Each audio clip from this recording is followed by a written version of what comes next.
Je marchais dans une rue animée, un soir, en plein cœur de Paris. La ville scintillait sous la lumière jaunâtre des lampadaires. Les vitrines reflétaient mes pas. Le bruit des voitures et les rires lointains créaient l'illusion d'un monde ordinaire, un monde familier. Tout autour de moi semblait identique à la veille. Mais, soudainement, je me suis figé. Devant l'entrée d'un petit bistrot, un endroit que ma femme et moi n'avions jamais fréquenté ensemble, sa voiture était garée. Mon cœur, manquant un battement, s'est serré comme dans un point de glace. Une pensée vide, mais inéluctable, a traversé mon esprit. Pourquoi était-elle là? Au début, j'ai essayé de me convaincre que c'était une simple coïncidence. Peut-être que quelqu'un lui avait emprunté sa voiture? Peut-être avait-elle laissé ses clés à un ami? Peut-être n'était-ce que de la paranoïa de ma part? Cependant, quelque chose a grincé en moi, comme une vieille serrure. L'intuition s'est transformée en une ombre insistante, une ombre qui refusait de me lâcher. Je me suis arrêté sur le trottoir, à une certaine distance, là où la vitrine déformait doucement les silhouettes des clients, et j'ai écouté mon instinct. Mon cœur battait si fort que j'avais l'impression de l'entendre, même par-dessus le vacarme de la rue. Ma mémoire a soudain fait remonter d'infimes détails. Son sourire, ces derniers temps, était devenu différent. Ses excuses se faisaient beaucoup plus fréquentes. Son téléphone restait constamment dans sa main.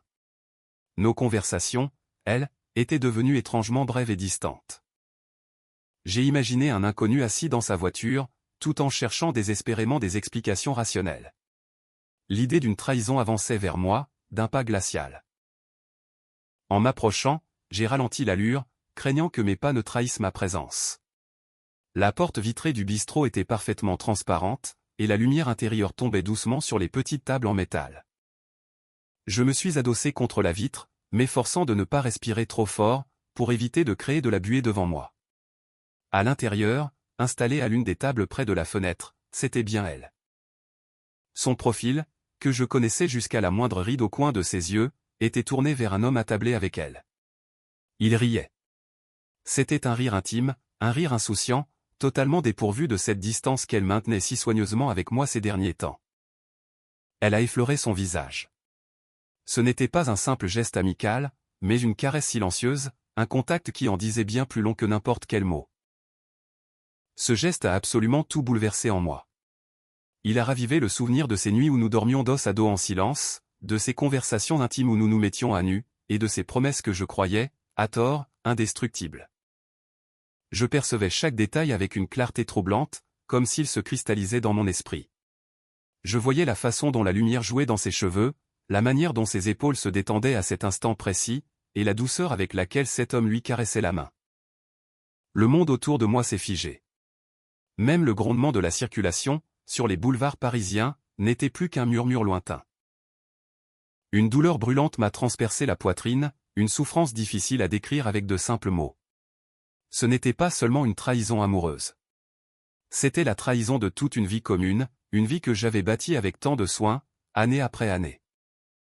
Mes souvenirs, ceux qui m'avaient toujours servi de refuge, me semblaient désormais corrompus. Ses premiers pas à mes côtés dans cette même rue, nos serments, et même nos banales disputes, tout cela m'apparaissait soudainement comme un tissu de mensonges. C'était comme si je m'étais réveillé dans un théâtre, pour découvrir que le rideau s'était levé sur la mauvaise pièce. J'ai fait un pas en arrière, pour m'assurer de ne pas être vu, mais il m'était impossible de partir. Une force intérieure m'obligeait à regarder, à savoir, et à comprendre. Mon but n'était pas de pardonner, mais de rassembler, un par un, les fragments de la vérité. Je suis resté planté là. Je les observais discuter, et chaque phrase qu'ils échangeaient semblait imprégnée d'une intimité que je croyais, jusque-là, exclusivement réservée à notre couple. À un moment donné, la femme que j'aimais a levé la main, touchant le menton de cet homme exactement comme elle touchait le mien autrefois, avec cette tendresse familière qui me procurait autrefois un sentiment de sécurité absolue.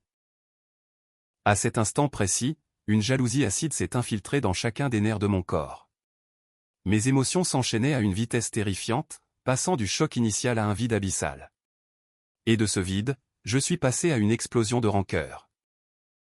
J'ai essayé de me souvenir, de retrouver le moment exact où j'avais remarqué la première fissure entre nous. Y avait-il eu des signes avant-coureurs? Je faisais défiler, mentalement, nos photos de couple, cherchant désespérément des indices que j'aurais manqués. Mais la mémoire est une chose perfide.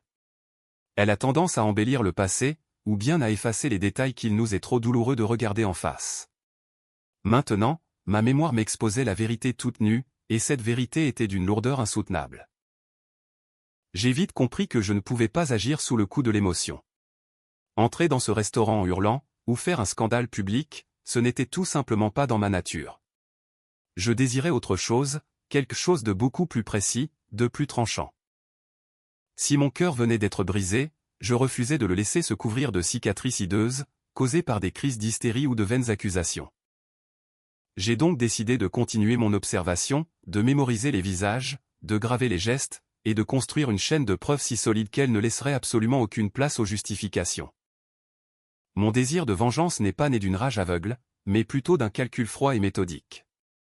Cette vengeance se devait d'être organisée, silencieuse, afin de frapper beaucoup plus profondément qu'un simple scandale de rue. Lorsqu'ils ont enfin quitté le restaurant, je suis resté caché dans l'ombre. J'ai regardé l'homme l'aider délicatement à enfiler son manteau, puis je les ai vus se diriger, d'un pas lent, vers sa voiture. La puissance de cette scène résidait dans son extrême banalité. Tout semblait si naturel, presque innocent. Et c'est précisément cette fausse innocence qui m'a poussé à élaborer mon plan. J'ai tourné le dos à la vitrine, mais je ne me suis pas éloigné tout de suite. La nuit parisienne m'a paru soudainement froide et limpide, semblable à un miroir dans lequel je pouvais contempler le sombre reflet de ma propre existence. J'ai fait quelques pas pour m'éloigner, de peur de me faire repérer, pendant que, dans ma tête, un plan commençait déjà à prendre forme. Un plan silencieux, d'une précision redoutable, et totalement implacable. Le lendemain de cette nuit fatidique, je me suis réveillé avec une étrange sensation. J'avais l'impression d'avoir traversé une tempête d'une violence inouïe, pour m'échouer sur une plage, entouré par les débris fragiles de mon ancienne vie. Le sommeil m'avait fui. Seules mes pensées, tranchantes comme des lames de rasoir, décortiquaient sans pitié tout ce qui avait existé entre nous. Une chose m'apparaissait clairement. Deux chemins s'offraient à moi, me lancer dans une rupture impulsive, ou bien agir avec un sang-froid absolu. J'ai, sans hésiter, choisi la deuxième option. La vengeance vers laquelle je penchais ne devait pas se résumer à un vulgaire cri dans le vide. Elle devait prendre la forme d'une opération chirurgicale, dénuée de tout bruit et de toute pitié. J'ai pris la décision de devenir le détective de ma propre souffrance. La première étape a consisté à cacher le moindre changement dans mon attitude. J'ai maintenu une impassibilité de façade. Je continuais à aller au bureau, je discutais avec mes amis, et je faisais semblant que notre routine quotidienne était intacte. C'était une précaution vitale.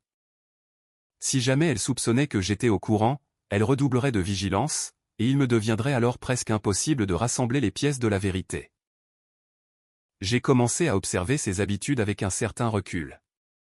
Je ne le faisais pas avec la folie d'un espion, mais avec la concentration froide d'un chirurgien, qui étudie minutieusement le dossier de son patient avant d'opérer.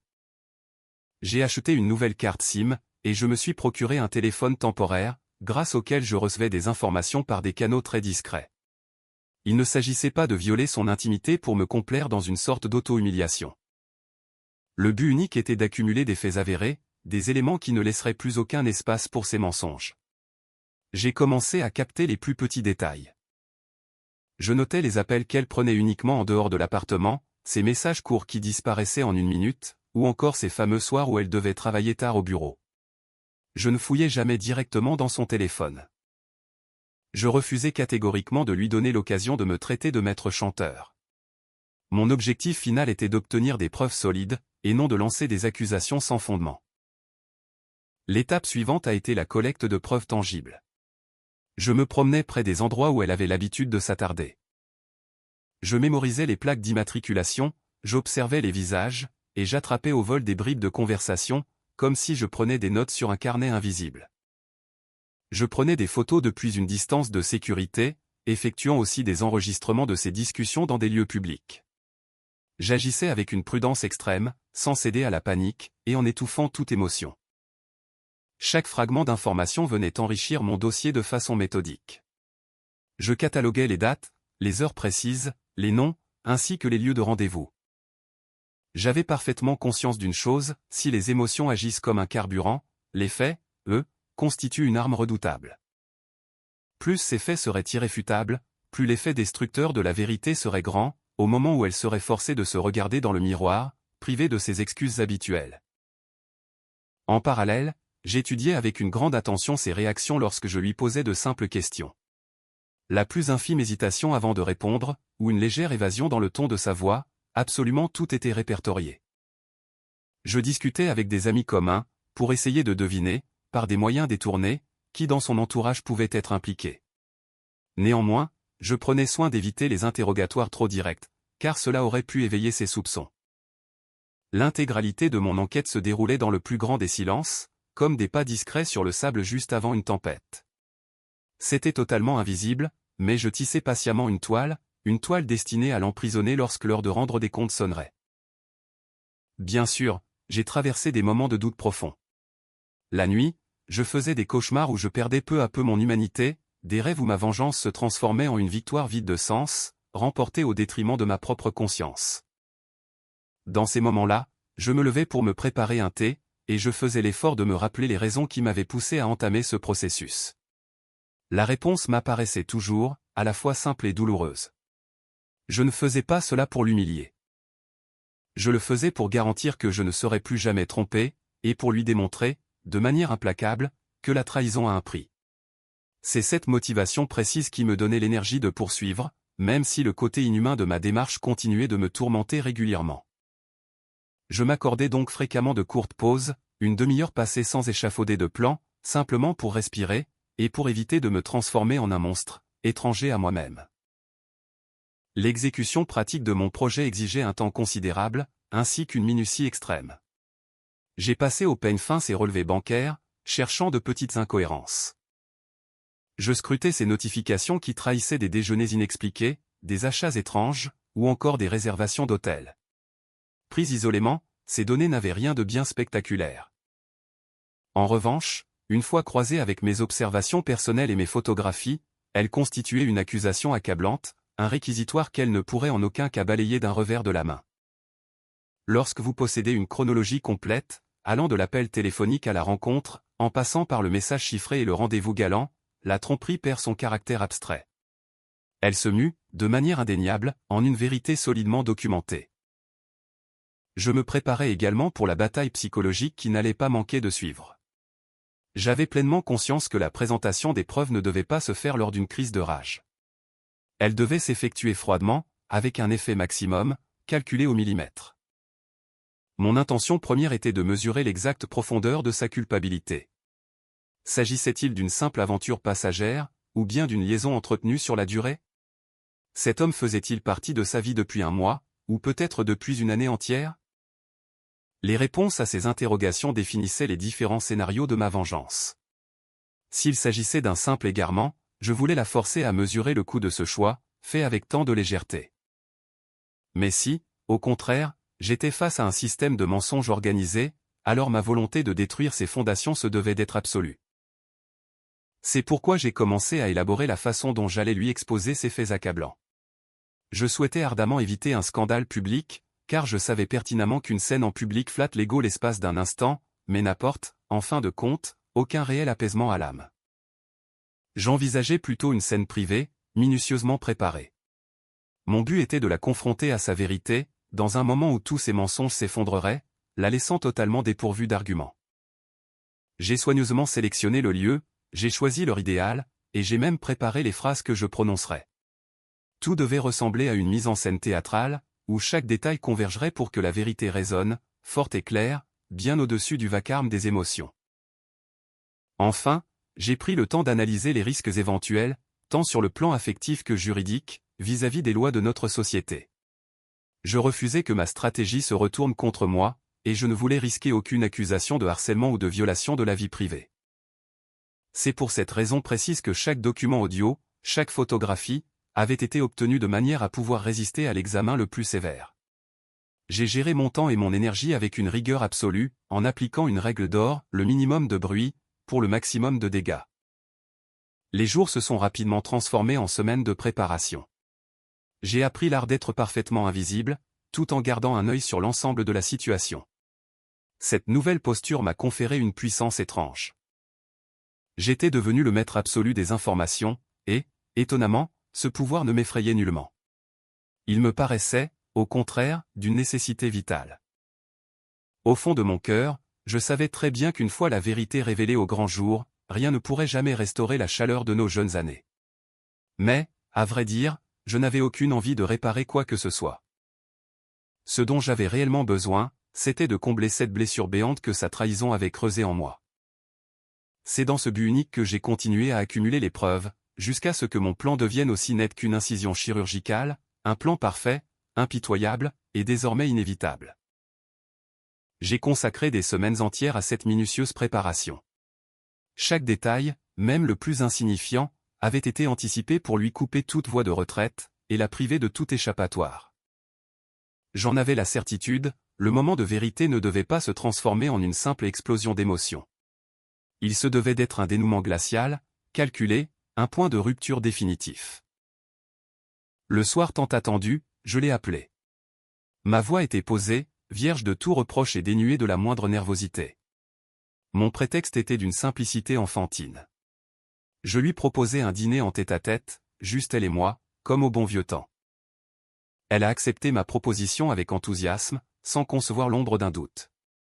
J'ai perçu dans sa voix une joie innocente, et, contre toute attente, cette innocence feinte m'a insufflé une détermination presque clinique. Mon intention n'était pas de détruire par simple plaisir, mais uniquement d'obtenir justice, de rendre légitime ma propre douleur. Nous sommes arrivés au restaurant, ce même bistrot typique où notre histoire avait commencé. L'éclairage y était tamisé, les serveurs nous ont adressé leurs sourires habituels, et sur la nappe, les couverts étaient disposés avec élégance. Tout semblait normal, comme si de rien n'était, comme si notre monde ne s'était pas effondré. Je me suis installé en face d'elle, observant avec attention les traits de son visage. Ses lignes me semblaient désormais un peu plus dures qu'auparavant, et son sourire, je le trouvais étrangement forcé. Mon cœur ne battait pas la chamade. Bien au contraire, un silence lourd et glacial s'y était installé. J'ai commandé nos plats habituels. Je voulais recréer une atmosphère de normalité absolue, afin que cette banale routine serve de décor, et que la vérité éclate avec une intensité bien supérieure à tout le reste. Au moment où le plat principal nous a été servi, je lui ai demandé, de manière très détachée, de me prêter son téléphone, prétextant que je devais vérifier un message important. Elle me l'a tendu sans la moindre résistance. La confiance absolue, c'est justement ce qui se transforme en faille mortelle lorsque survient la trahison. J'ai balayé son écran du bout des doigts, simulant la recherche d'une information sans importance. Puis, au moment opportun, j'ai sorti mes documents. J'ai étalé sous ses yeux les captures d'écran imprimées, les copies de ses textos intimes, et les photographies compromettantes. J'avais conservé tout cela dans un petit dossier, soigneusement préparé comme un recueil de pièces à conviction. Je les ai déposés, un à un, sur la table. La flamme vacillante de la bougie a éclairé les contours des papiers, et, pendant une fraction de seconde, le monde entier a semblé suspendre son souffle. Dans ses yeux, j'ai d'abord vu passer un voile de surprise, qui s'est très vite transformé en un regard empreint de terreur. Elle a bien tenté de m'adresser un sourire de façade, mais celui-ci s'est brisé en 1000 morceaux, laissant place à une série de suppositions et de justifications balbutiantes. Je l'ai laissé parler, non pas parce que ses explications m'importaient, mais uniquement pour observer sa réaction. Allait-elle enfin avouer la vérité, essayer de se dédouaner avec de fausses excuses, ou tenter sa vieille parade habituelle en changeant de sujet? Elle s'est mise à parler à un rythme effréné. Elle bafouillait, tentant désespérément de me convaincre que cette liaison ne signifiait rien, que c'était une vulgaire erreur de parcours, et que la situation n'était pas celle que j'imaginais. Je l'écoutais dans un calme absolu, impassible. J'avais l'attitude clinique d'un chirurgien, écoutant les dernières paroles d'un patient juste avant l'opération. L'un après l'autre, j'ai exposé les éléments de mon enquête. Il n'y avait pas uniquement des photos évocatrices ou de simples messages d'amour. J'avais également dressé un calendrier précis de leurs rendez-vous, prouvant ainsi la régularité de leurs entrevues. C'étaient tous ces détails accablants qui transformaient un accident prétendu en un véritable système de tromperie. Je lui ai mis sous les yeux le texto où son amant lui donnait un surnom affectueux, et celui où ils organisaient leur rencontre secrète. J'ai sorti les clichés de sa voiture garée devant l'appartement de cet homme à différentes heures de la journée, et je lui ai fait écouter un enregistrement audio. On y entendait sa voix se mêler au rire de son amant, une voix qui ne trahissait absolument aucune trace de doute ou de culpabilité. Je n'ai pas haussé le ton une seule fois. Autour de nous, aucun client n'a remarqué la moindre anomalie, ni assisté à une scène bruyante. La salle du restaurant restait bercée par son brouhaha habituel et par une douce musique, et c'est précisément ce contraste frappant qui rendait ma mise en scène d'autant plus cruelle. La vérité n'a pas éclaté sous les projecteurs d'un grand théâtre théâtral. Elle s'est imposée dans une pièce paisible, où le simple fait d'étaler cette trahison au grand jour constituait une attaque dévastatrice, rendant les cris totalement inutiles. Lorsqu'un lourd silence s'est enfin installé, elle a désespérément cherché à se raccrocher à ses anciennes bouées de sauvetage. Elle a murmuré que nous pouvions tout reconstruire, qu'elle m'aimait profondément, et que toute cette histoire n'était qu'un tragique malentendu. Je l'ai autorisée à s'exprimer librement, car j'avais compris que ses tentatives pathétiques de s'accrocher à notre passé ne faisaient qu'accélérer sa propre chute. J'ai pris la parole, en articulant lentement et distinctement chaque mot. Je lui ai dit que l'amour sincère n'a pas besoin de cachette, et qu'un choix de vie ne se fait pas dans l'obscurité. Je n'ai présenté aucune excuse, refusant catégoriquement de m'abaisser à ce jeu d'humiliation réciproque. Mon objectif était limpide. Je voulais lui démontrer que la confiance trahie ne se répare pas d'un simple claquement de doigts, et que les conséquences de ses choix seraient désormais bien réelles, et incontournables. Après ce dîner, je n'ai déclenché aucune scène spectaculaire dans la rue. À la place, j'ai mis en œuvre une forme de rétribution beaucoup plus subtile. J'ai pris contact avec les personnes qui comptaient le plus dans son entourage. J'ai appelé ses parents, j'ai informé ses collègues, et je me suis adressé à tous ceux dont l'estime pouvait avoir un impact direct sur sa réputation sociale et professionnelle. À chacun d'eux, j'ai présenté ces mêmes faits indéniables, ces mêmes preuves. J'ai agi sans exprimer la moindre colère, adoptant le ton neutre d'un homme qui se contente de répondre à un impératif de vérité. Je savais pertinemment que le lynchage public ne constituait pas une fin en soi. Mon intention véritable était de sceller les portes de son univers, ces mêmes portes qui lui étaient, autrefois, si largement ouvertes. Je lui ai laissé le temps, ainsi que l'espace nécessaire, pour faire face à sa propre culpabilité, face à elle-même, mais aussi devant toutes ces personnes à qui elle avait menti.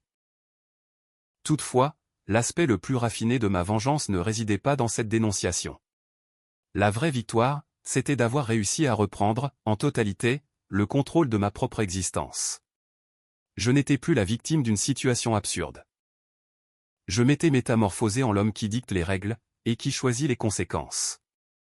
J'ai entamé la procédure de divorce de manière courtoise, en évitant toute dramatisation superflue. Je me suis assuré de protéger mes droits sur notre patrimoine, gérant avec une froideur exemplaire tous les documents juridiques qui permettent de dissoudre légalement une vie commune. Ma quête ne visait nullement à humilier mon ancienne partenaire, mais uniquement à restaurer ma propre dignité. Chaque document rempli, chaque signature apposée, représentait la touche finale de mon opération. Plus rien ne lui offrirait la moindre opportunité de regagner la confiance perdue. Quelques jours après notre confrontation, le monde dans lequel elle évoluait a commencé à s'effondrer lentement. Les amis qui croyaient si bien la connaître ont soudainement découvert la vérité. Ses collègues, qui l'appréciaient jadis pour son professionnalisme, ressentaient désormais un profond malaise. Quant à ceux qui faisaient partie intégrante de sa double vie, ils se sont rapidement évaporés, tels des ombres fuyant la lumière. Je n'ai ressenti aucune envie de célébrer leur déchéance. Ce que je célébrais, c'était ma propre libération. Le soulagement intérieur n'est pas apparu immédiatement. Il s'est invité à petits pas, venant combler, peu à peu, le vide immense laissé par la trahison. Lorsque la tempête s'est finalement calmée, j'ai réalisé une chose essentielle. Cette vengeance ne m'avait pas offert la victoire destructrice que ma colère initiale réclamait. Elle m'avait offert quelque chose de bien plus grand, de l'ordre. C'était un ordre nouveau, un équilibre qui m'a permis de prononcer à nouveau le mot « je », sans artifice, et sans aucune justification. Elle est restée dans son nouveau monde, un univers où ses choix portaient désormais à conséquence. Quant à moi, je suis sorti seul dans la rue, marchant sous ce même ciel nocturne où, quelque temps auparavant, j'avais aperçu sa voiture garée devant le bistrot. L'air y était d'une agréable fraîcheur, et la pointe de l'amertume s'était totalement dissipée. Il ne restait plus, dans ce silence, que le pouls régulier et paisible de mon existence, une existence que je pouvais, enfin, appeler mienne.